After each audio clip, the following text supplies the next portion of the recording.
Hari ini saudara, 4 tahun lalu kita memulai gereja TLCC. Waktu itu sekitar 20-an orang hadir dalam ibadah pembukaan. Tidak semua orang itu bergabung.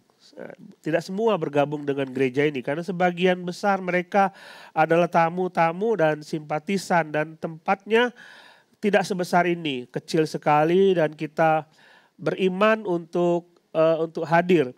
2016 saya ingat sekali, 2016 kami kita memulai sebuah care group kecil, hadir 2-3 orang. Pak Gunawan adalah orang yang dulu pertama kali memulai care group, masih ada sampai sekarang, puji Tuhan.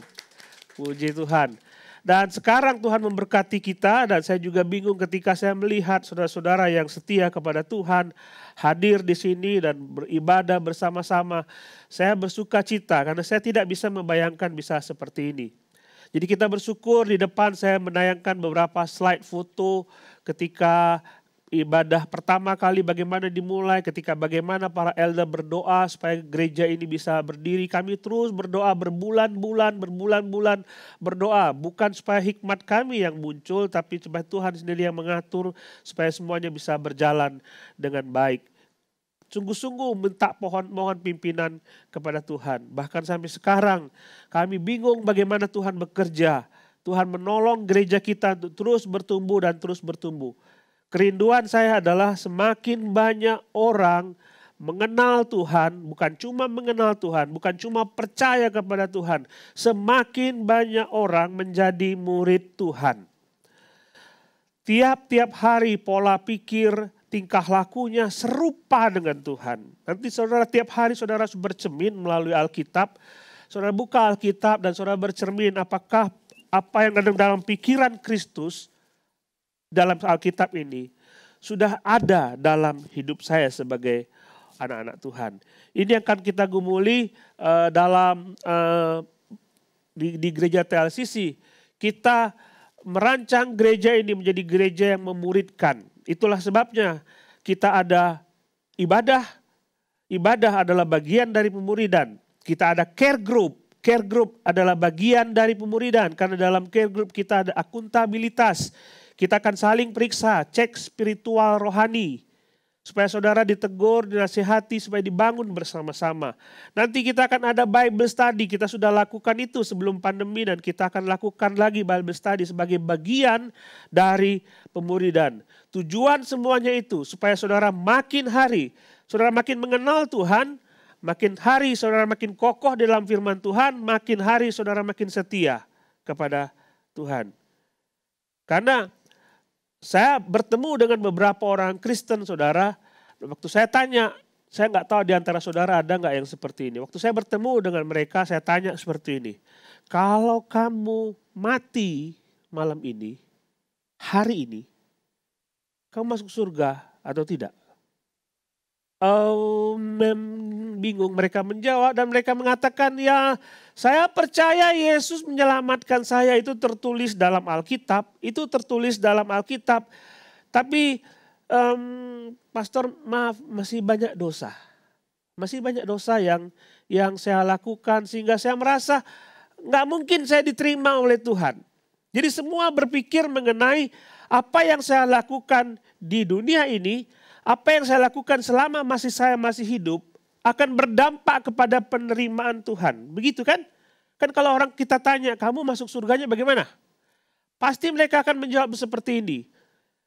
Kalau saya sih pasti diterima Tuhan karena saya hidup baik. Orang selalu berpikir demikian.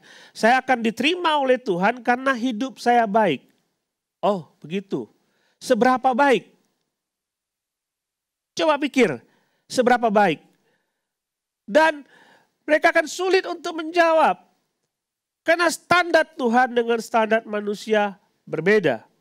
Kalau saudara mengatakan saya cukup baik, itu menurut kamu. Bagaimana menurut Tuhan?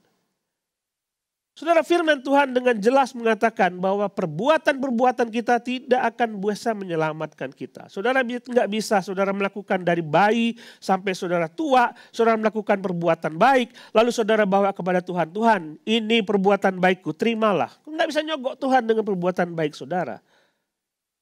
Tidak bisa. Yesaya mengatakan segala kesalehan kita itu sama seperti kain kotor. Saleh aja kain kotor. Bagaimana kita bisa diterima oleh Tuhan? Dan inilah yang kita akan pelajari dalam seri khotbah di bukit. Kita masih dalam seri khotbah di bukit. Matius pasal 5 ayat yang ke-17 sampai 20. Ayat 17 sampai 20. Orang-orang Farisi punya standar sendiri bagaimana mereka bisa dibenarkan di hadapan Allah. Mereka mencoba untuk membuat standar bagaimana saya bisa pulih di hadapan Tuhan. Mari kita coba lihat Matius pasal 5 ayat 17 sampai 20. Matius pasal 5 ayat 17 sampai 20. Saudara, khotbah di bukit pasal 5 sampai pasal 7 kita akan terus renungkan sampai nanti bulan Juli. Jadi biar kita belajar semua apa standar Tuhan bagi moral hidup kita. Matius pasal 5 ayat 17 sampai yang ke-20. Saya akan baca ayat yang ganjil, saya mohon saudara baca ayat yang genap. 17 sampai yang ke-20. Janganlah kamu menyangka bahwa aku datang untuk meniadakan hukum Taurat atau kitab para nabi. Aku datang bukan untuk meniadakannya, melainkan untuk menggenapinya.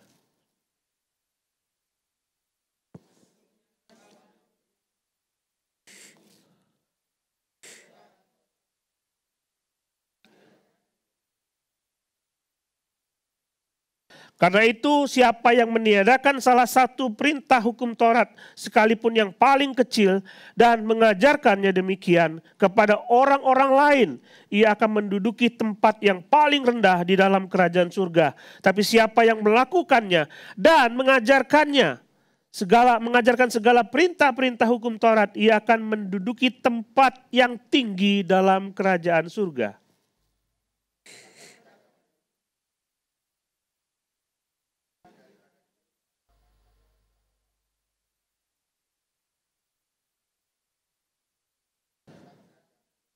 Saudara lihat dalam ayat 17, Yesus mengatakan demikian, jangan kamu menyangka bahwa aku datang untuk meniadakan hukum Taurat.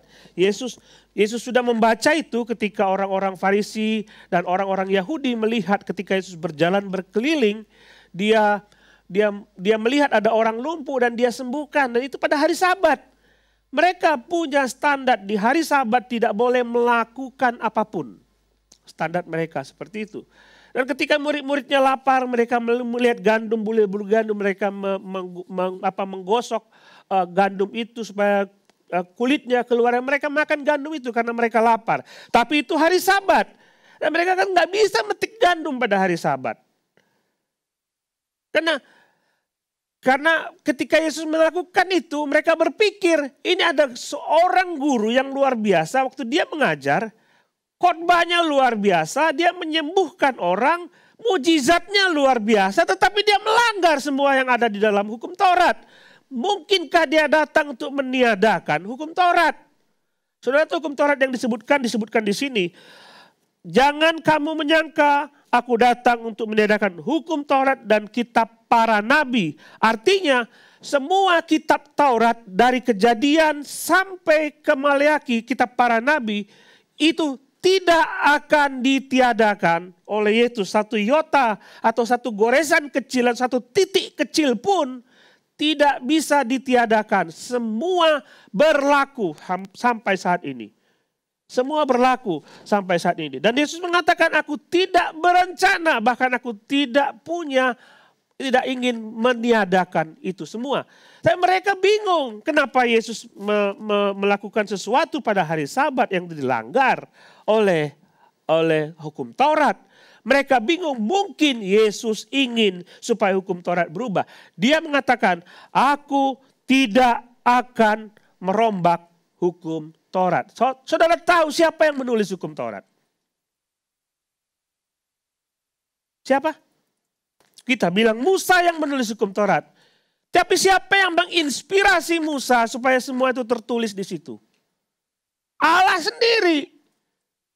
Tuhan sendiri. Jadi Yesus sendiri yang menulis surat itu, kitab-kitab itu. Dia sendiri yang menginspirasi itu. Dan dia bukanlah Allah yang pelin-pelan. Dia bilang, wah ini udahlah nggak berlaku lagi. Dia bukan Allah yang, kalau kita gitu ya. Kalau kita punya plan A dan kita bilang gagal, kita buat plan B. Yesus tidak ada plan B. Dan dia berpikir Yesus melaksanakan semua apa yang terjadi dalam kitab-kitab ini. Dia tidak punya plan B. Dia Allah yang maha kuasa. Nah, hukum Taurat bukan untuk dibatalkan oleh dia. Nah, kenapa mereka menganggap Yesus meniadakan hukum Taurat? Bagaimana dengan memetik bulir gandum dan makan pada hari Sabat? Mereka, saudara, orang-orang Farisi, orang-orang Yahudi punya standar yang bertahun-tahun. Mereka memiliki standar kebenaran mereka sendiri. Ceritanya seperti ini. Next slide. Ceritanya seperti ini. Pada waktu mereka kembali dari pembuangan di Babel. Mereka kembali dari pembuangan ke Babel. Mereka menyadari bahwa Tuhan membuang kami ke Babel selama 70 tahun. Dan mereka sadar waktu mereka kembali, kami sudah hidup tidak benar. Bahkan kami menikahi orang-orang asing. Dan kami ingin ceraikan, kami mau hidup benar kepada Tuhan. Kami ingin hidup benar bagi Tuhan. Dan itu membawa mereka kepada satu kelompok yang memiliki pola pikir, kita harus hidup sesuai dengan hukum-hukum Tuhan. Tapi mereka melihat kalau seperti itu, ini hukum Tuhan ini harus dibuat kepada kontekstual pada zaman mereka. Lalu mereka buat aturan-aturan. Mereka menulis dari kitab Kejadian 5 kitab Taurat itu. Mereka merangkum semua kitab itu menjadi 613 kalimat perintah yang harus dilakukan oleh orang-orang Yahudi. Dan mereka mengatakan, kalau kita melakukan semua kalimat perintah ini, maka kita akan benar di hadapan Tuhan. Itu baru kalimat perintah. Belum lagi mereka membuat sebuah aturan-aturan lisan. Jadi orang-orang Farisi muncul pada saat itu ketika abad kedua sebelum Masehi mereka muncul. Dan mereka membuat tulisan-tulisan, aturan-aturan secara lisan mereka bukukan dan mereka membuat itu menjadi tradisi. Itulah sebabnya Yesus dikritik, engkau melanggar adat istiadat nenek moyang kami. Mereka buat aturan itu bagaimana kita bisa menjalankan semua hukum Taurat. Dan mereka mengatakan dengan melakukan aturan-aturan ini maka kita bisa dibenarkan di hadapan Tuhan. Setuju saudara? Kita ambil contoh. Ketika Tuhan menurunkan sebuah loh batu, itu ada 10 perintah Tuhan. Di situ disebutkan, janganlah engkau menjadi saksi dusta. Tidak boleh bohong. Tidak boleh bohong. Coba kita ikuti standar orang Yahudi. Tidak boleh bohong. Kalau kamu bohong, kamu melanggar semuanya. Oke? Siapa di antara saudara yang hadir di sini dan di rumah? Angkat tangan kalau nggak pernah bohong. Ada? Luar biasa. Luar biasa, nggak ada.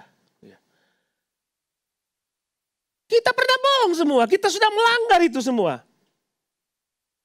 Kita melanggar itu semua dan kita tidak bisa melakukan hukum Taurat apa yang disebutkan oleh orang-orang Farisi itu. Nggak bisa. Coba kalau Tuhan mengatakan, lihat ini, hormatilah ayahmu dan ibumu supaya lanjut umurmu di tanah yang diberikan Tuhan Allahmu kepadamu. Siapa di antara saudara yang gak pernah ribut sama orang tua? Angkat tangan. Ketika mamanya, papanya marah, gak balas. yang kita semua punya ego. Pernah ribut sama papa, sama mama. Enggak menghormati itu. Bagaimana saudara bisa memenuhi standar ini?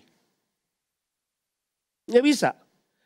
Jadi kata mereka ahli Taurat dan orang Farisi itu, kalau kamu memenuhi standar ini, engkau dibenarkan di hadapan Tuhan. Tapi kita tidak ada satupun yang melakukan semuanya itu dengan benar. Ada satu ketika ada seorang pemuda yang kaya raya datang kepada Yesus dan dia menguji Yesus, dia berkata, "Guru, apa yang hendak saya lakukan? Apakah yang hukum Taurat itu seperti apa?"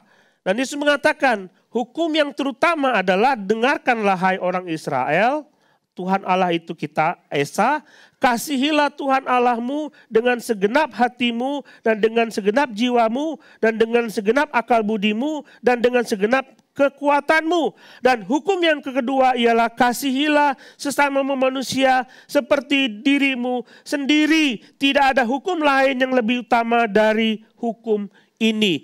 Kedua hukum ini mencantumkan, merangkum semua apa yang tertulis dalam hukum Taurat. Benar kan? Kasihilah Tuhan Allahmu dengan segenap hatimu, dengan segenap akal budimu, dengan segenap jiwamu, dengan segenap kekuatanmu. Itu terangkum di situ semua. Tapi di antara saudara, coba, siapa di antara saudara yang sudah melakukan ini? Mengasihi Tuhan dengan segenap hati, dengan segenap akal budi, dengan segenap kekuatan. Kalau saudara mengasihi Tuhan, saudara pasti ingin berbicara dengan Dia tiap-tiap hari. Saudara tidak akan pernah melewatkan doa. Saudara tidak akan pernah melewatkan baca Alkitab. Saudara tidak akan pernah melewatkan ibadah. Saudara kalau mengasihi sama manusia, saudara pasti menghindari pertengkaran. Dengan kasihilah sesama manusia seperti engkau mengasihi dirimu sendiri. Siapa di antara saudara yang melakukan itu? Tidak ada di antara kita yang bisa melakukan apa yang tertulis dalam hukum Taurat. Lalu bagaimana kita bisa diterima oleh Tuhan? Kalau kita sudah mencoba untuk melakukan itu semua, sekalipun misalnya ada 613 perintah hukum Taurat, kita melakukan 600 dengan baik, 13 kita langgar, kita akan melanggar semuanya. Lalu kita bawa kepada Tuhan, Tuhan, aku sudah melakukan 613 perintah. 600 perintah, 13 tidak aku lakukan, terimalah aku. Begitu.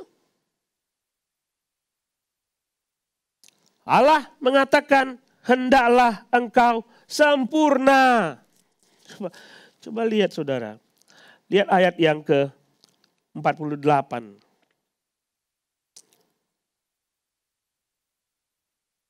Pasal 5, Matius pasal 5. Karena itu hendaklah kamu sempurna sama seperti Bapamu di surga adalah sempurna.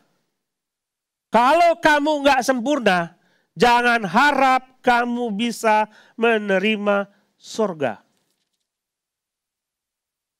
Lalu kita lihat, itu standar orang Yahudi ya. Standar orang Farisi. Angkat tangan kalau saudara bisa melakukan itu semua. Angkat tangan. Enggak ada yang bisa. Ada yang bisa? Enggak mau terima. Lalu kita lihat standar Yesus. Yesus mengatakan dalam ayat 20. Kita baca ayat 20. Maka aku berkata kepadamu, jika hidup keagamaanmu tidak lebih benar daripada hidup keagamaan ahli Taurat dan orang-orang Farisi, sesungguhnya kamu tidak akan masuk ke dalam kerajaan surga. Lalu bagaimana? Lihat ini, kalau kita mengikuti standar orang Yahudi, orang Farisi, kita pun gak bisa. Tapi Yesus bilang, kalau kamu gak lebih dari itu, kamu gak bisa terima. Siapa yang bisa diterima kalau begitu? Saudara lihat standar Yesus dengan standar orang-orang Farisi. Kamu kalau melakukan hukum Taurat tidak melebihi ahli Taurat, kamu tidak layak masuk surga.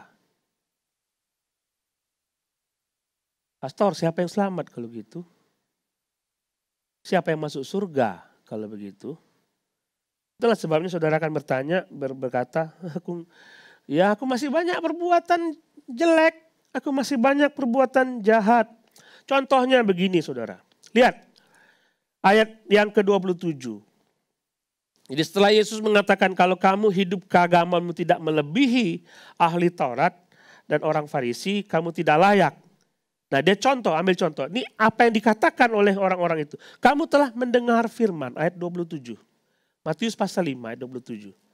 Kamu telah mendengar firman, jangan berzina. Itu standarnya ahli Taurat orang Farisi. Pada saat kau saudara mendengar kata-kata kamu telah mendengar firman. Lihat itu, kamu telah mendengar firman. Dia tidak mengacu kepada hukum Taurat. Sama sekali. Dia mengacu kepada apa yang ditulis oleh ahli-ahli Taurat. Kalau Yesus ingin mengatakan kepada apa yang tertulis, dia akan mengatakan ada tertulis. Kamu telah mendengar firman. Ini apa yang diajarkan oleh orang-orang Farisi seperti ini. Orang Farisi mengajarkan jangan berzina. Konsep orang Farisi berzina adalah ketika saudara melakukan hubungan seksual dengan orang lain yang tidak sepantasnya, yang bukan sah menjadi milik saudara. Secara fisik. Tapi Yesus mengatakan dalam ayat 28, tapi aku berkata kepadamu, setiap orang yang memandang perempuan serta menginginkannya sudah berzina dengan dia dalam hatinya. Dipikir pun engkau sudah berzina. Enggak usah secara fisik, standar Yesus jauh lebih tinggi. Lalu kalau saudara mengatakan bahwa hukum Taurat orang-orang Farisi itu saudara tidak bisa lakukan, bagaimana saudara bisa memenuhi hukum yang Yesus berikan itu? Kamu pikir aja tentang seorang, kamu bilang dia cantik, dan saudara berpikir, pikiranmu ngawur kemana-mana. Kamu udah berzina dengan dia, kamu udah melanggar. Siapa yang bisa melakukan itu? Standar Yesus. Siapa? Saudara kan bangga dengan Tuhan, Tuhan aku gak pernah berzina. Bisa ngomong begitu? Gak pernah berzina Tuhan. Tuhan, kamu mikirin seorang lain. Ini bukan cuma perempuan ya. Jangan, gak ada diskriminasi ini. Perempuan pun kadang-kadang melihat laki-laki ganteng, mulailah pikirannya ngaco. Lihat ayat 43. Kamu telah mendengar firman, kasihilah sesama manusia dan bencilah musuhmu. Itu tafsiran orang Farisi. Yesus tidak pernah mengajarkan itu. Dia berkata, aku berkata kepadamu, kasihilah musuhmu dan berdoalah bagi mereka yang menganiaya kamu. Ketika ada orang yang menyakiti saudara, reaksi awal yang akan saudara lakukan apa? Awas ya, aku tidak akan pernah lagi ngomong sama kamu. Lihat, tunggu pembalasanku. Bukannya berdoa. Kalau ada orang menampar pipi kirimu, berilah pipi kananmu. Kata Tuhan, enggak pernah membalas. Tidak pernah. Siapa yang bisa melakukan ini? Enggak bisa. Itu standar Yesus. Coba kita lihat. Yesus mengatakan, kalau hidup keagamaanmu tidak melebihi ahli Taurat dan orang Farisi, kamu tidak bisa masuk ke dalam kerajaan surga. Tadi sudah kita melihat, kalau kita mengikuti hukum orang Farisi, ahli Taurat, maka kita tidak mungkin bisa melakukannya. Kita sudah melihat itu, nggak mungkin. Standar mereka itu nggak mungkin kita bisa ikuti. Tapi Yesus bilang, bukan itu yang aku maksud. Aku mau yang lebih tinggi lagi. Ketika Yesus paparkan yang lebih tinggi lagi, kita tambah mustahil lagi. Benar kan?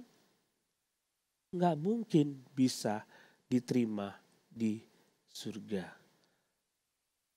Lalu bagaimana dengan kita? Apa maksud Yesus ketika dia mengatakan, aku berkata kepadamu, kalau engkau hidup keagamaanmu tidak melebihi apa yang dikatakan dalam hukum, tidak melebihi kehidupan agamaan orang Yahudi, maka engkau tidak akan bisa masuk surga. Apa maksudnya ketika Yesus mengatakan ini dalam ayat 20? Dia ingin lihat gini, coba saudara lihat, kalau tadi sudah kita melihat hukum Taurat orang Yahudi, kita tidak bisa ikuti. Nggak mungkin bisa, aku nyerah. Yesus bilang, itu bukan standarku, itu low standard, itu standar manusia. Standarku ini jauh lebih tinggi. Yang itu aja kita nggak bisa, yang ini apalagi. Artinya Yesus ingin tunjukkan kepada saudara, apapun yang saudara lakukan untuk bisa diterima oleh Tuhan, tidak akan pernah berhasil. Akui saja. Akui saja. Itulah sebabnya mengatakan berbahagialah orang yang miskin di hadapan Allah. Aku bukan siapa-siapa, aku gak mampu Tuhan, aku gak mampu apa-apa. Aku hanya bisa bersandar kepada Engkau. Aku bisa bersandar kepada Engkau. Jadi Yesus ingin tunjukkan kepada kita bahwa apapun perbuatan yang kita lakukan tidak akan bisa membawa kita ke surga. Sekalipun saudara melakukan dengan saleh, tidak akan bisa membawa. Jadi betapa kita tidak berdayanya sebagai manusia untuk bisa diterima oleh Tuhan. Lalu bagaimana caranya kita diterima oleh Tuhan? Kebenaran apa yang mesti kita terima? Lihat ayat 17. Dia berkata, janganlah kamu menyangka bahwa aku datang untuk meniadakan hukum Taurat atau kitab para nabi. Aku datang bukan untuk meniadakannya, melainkan menggenapinya. Lihat di situ saudara, menggenapinya. Yesus datang untuk menggenapinya. Hukum Taurat belum lengkap. Hukum Taurat tidak lengkap. Harus ada Yesus di situ. Apakah arti menggenapinya? Coba kita lihat dalam Matius pasal 1 ayat 22. Itu ada kata genap, menggenapi, genaplah. Matius 1 ayat 22. Ini terjadi ketika Yesus lahir di Bethlehem.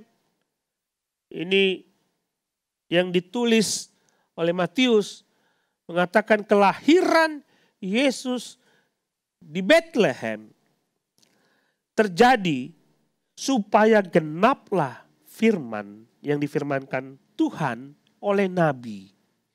Supaya genaplah firman yang difirmankan Tuhan oleh Nabi. Jadi seluruh dalam kitab Taurat dan perjanjian lama itu sebenarnya digenapi dalam Yesus. Artinya seluruh perjanjian lama itu berbicara mengenai Yesus. Allah tidak pernah merancang hukum Taurat untuk dapat dibawa kepada manusia, disodorkan kepada manusia supaya manusia diselamatkan. Tidak pernah itu sama sekali. Semua hukum Taurat itu berbicara mengenai Yesus. Saudara lihat di Taman Eden ketika manusia jatuh dalam dosa. Yesus mengatakan melalui perempuan ini, keturunan perempuan ini akan meremukkan kepala ular. Dia bicara mengenai kelahiran Yesus di situ. Dalam kitab Keluaran kita melihat ketika bangsa Israel keluar dari Mesir. Anak domba Paskah itu dipotong lalu darahnya dicurahkan di atas pintu-pintu rumah orang-orang Ibrani. Itulah darah domba Yesus, bukan darah domba itu yang menyelamatkan. Itu menggambarkan Yesus yang mati. Semua bicara mengenai Yesus. Bukan bicara mengenai keselamatan. Hukum Taurat tidak pernah bicara mengenai keselamatan. Hukum Taurat bicara mengenai apa yang akan terjadi ketika Yesus datang menyelamatkan kita. Dia punya rancangan itu. Dia punya rancangan itu. Waktu manusia jatuh dalam Taman Eden, dia tidak mengatakan nanti aku buat hukum-hukum ya. Supaya kamu bisa diselamatkan. No. Dia tidak buat itu. Nanti aku akan mengutus anakku. Dengan kata lain, dalam Kejadian pasal 3 ayat 15 itu.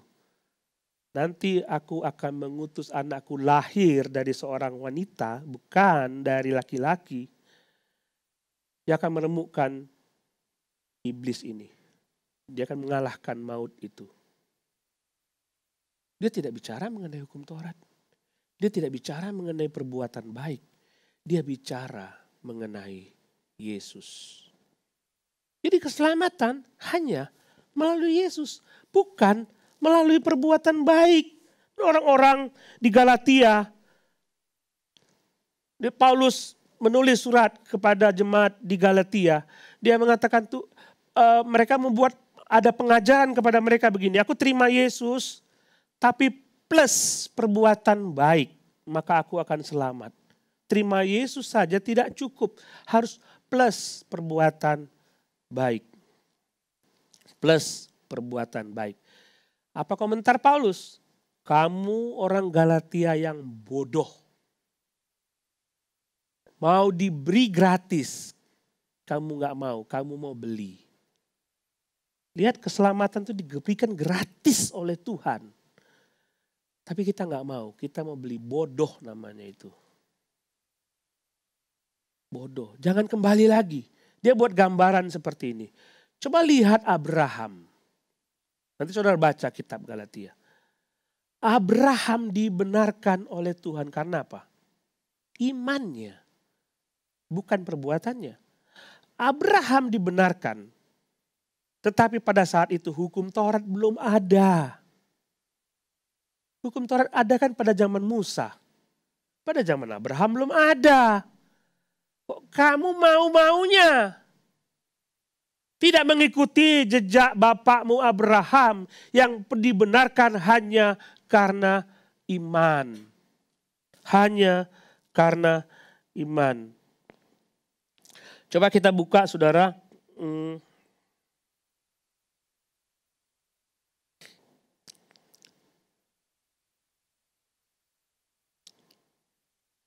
Ayat yang ke Roma pasal 10 ayat 1. Roma pasal 10 ayat 1.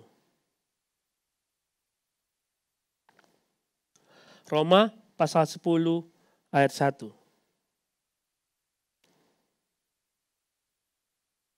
Saudara-saudara, ini Paulus mengungkapkan perasaannya terhadap orang Israel.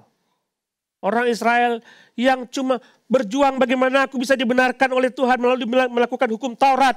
Dia berkata begini, saudara-saudara, keinginan hatiku dan doaku kepada Tuhan ialah supaya mereka diselamatkan. Supaya orang-orang Yahudi itu diselamatkan. Supaya orang-orang Israel itu diselamatkan. Sebab aku dapat memberi kesaksian tentang mereka bahwa mereka sungguh-sungguh giat untuk Allah. Tetapi tanpa pengertian yang benar. Sebab karena mereka tidak mengenal kebenaran Allah. Mereka hanya mengenal kebenaran mereka sendiri yaitu melalui hukum Taurat. Mereka tidak mengenal kebenaran Allah. Oleh karena mereka berusaha untuk mendirikan kebenaran mereka sendiri. Maka mereka tidak takluk kepada kebenaran Allah. Ayat 4 sebutkan. Sebab Kristus adalah kegenapan hukum Taurat. Itu kebenaran Tuhan. Sehingga kebenaran diperoleh tiap-tiap orang yang percaya. Enak sebenarnya. Kenapa mesti melakukan sesuatu yang lain? Kalau Yesus menawarkan, aku kegenapan hukum Taurat. Kalau engkau percaya kepadaku, maka kebenaranku akan kuberikan kepadamu. Cukup itu saja. Enak enggak? Enak. Enak.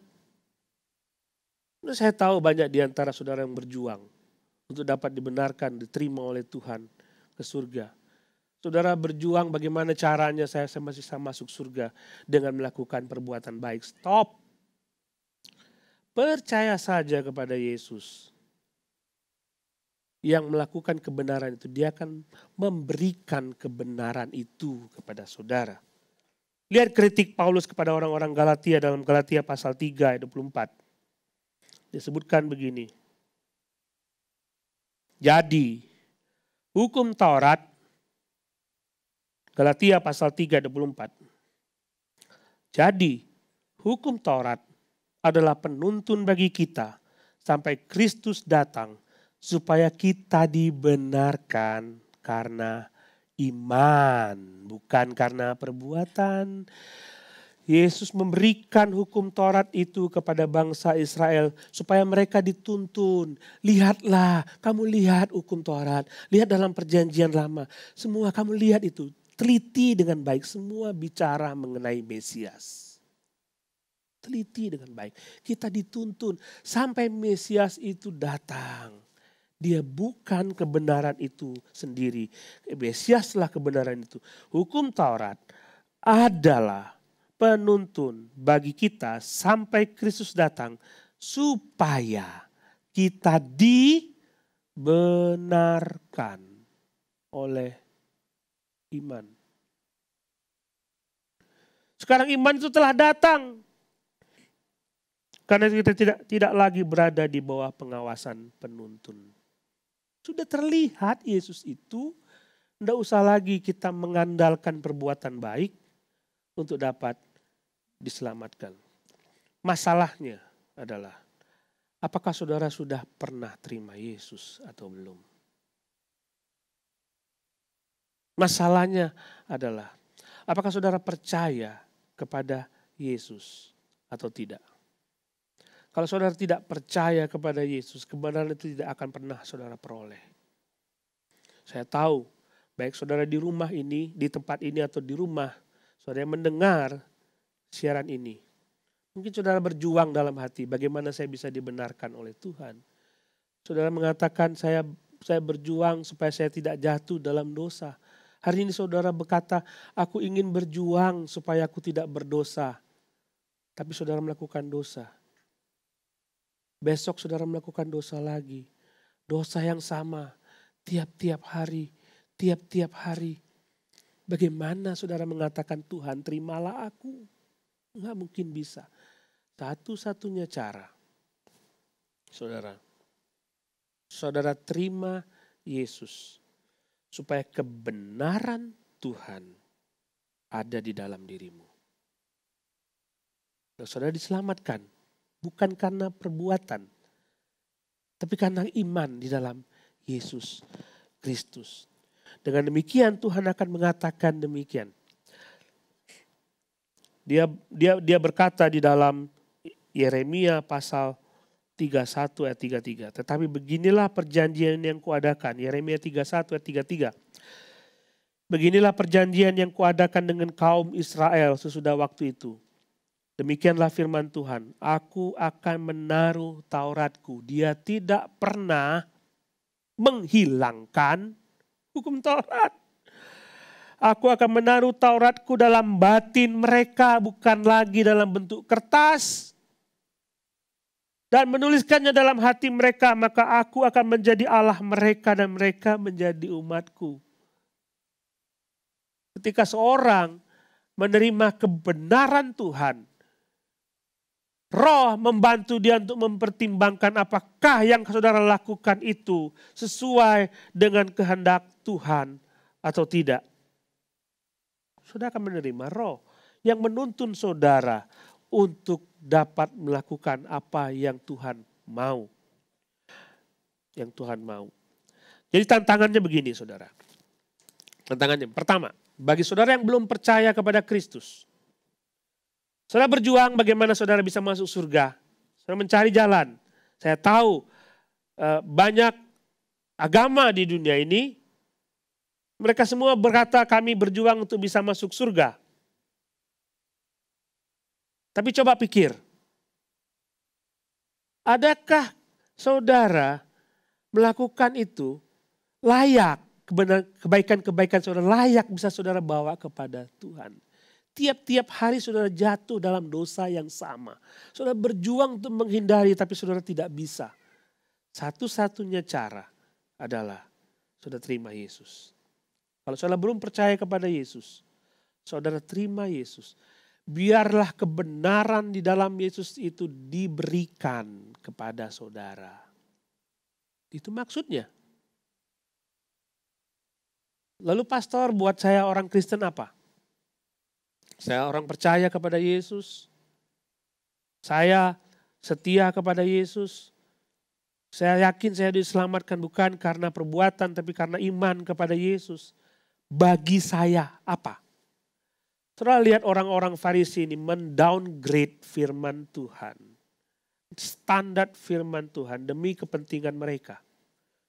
Mereka mendowngrade itu. Standarnya diturunkan. Orang Kristen ketika membaca firman Tuhan. Ini firman Tuhan ya. Masih berlaku kan? Allah tidak pernah membatalkan ini. Masih berlaku. Kita mendowngrade ini. Firman Tuhan. Dengan cara bagaimana? Ketika saudara mendengar firman Tuhan, membaca Alkitab, atau saudara mendengar khotbah, dan saudara yakin itu buat saudara, saudara akan mengeles gini, nanti ajalah. Masih ada waktu. Bener gak? Gak bisa lah. Ketika Tuhan memberikan kepada saudara sebuah firman yang menurut saudara berat, saudara akan mengatakan kepada Tuhan, begini saja Tuhan, gak usah itu terlalu berat.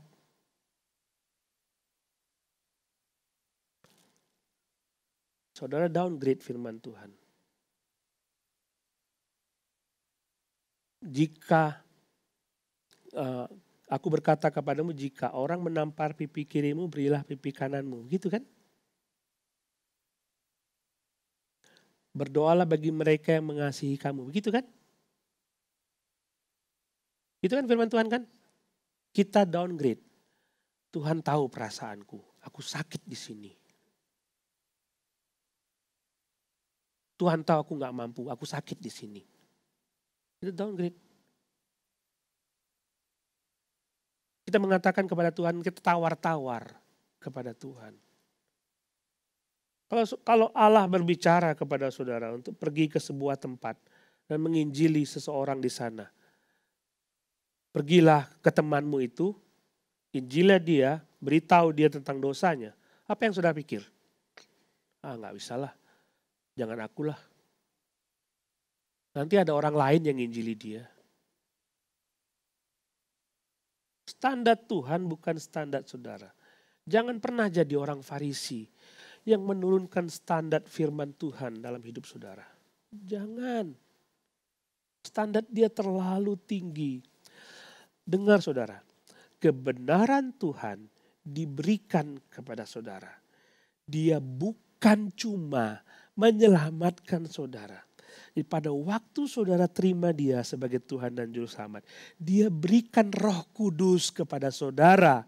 Sehingga ketika saudara mendengarkan firman Tuhan, saudara akan berkata, Roh Kudus akan menolong saudara untuk melakukan apa yang dia perintahkan. Dia menolong itu. Tapi kita ngomong kepada Roh Kudus duduk di situ. Biar aku yang ngomong. Stop ngomong Roh Kudus. Kita menjadi Tuhan atas dia. Terbalik. Peka saudara kepada firman Tuhan. Peka. Jadi renungkan ini saudara. Jangan buat firman Tuhan itu saudara tafsir atas keinginan saudara sendiri. Biarkan dia berbicara leluasa. Biarkan dia mengubah hidup saudara hari demi hari. Mari kita berdoa.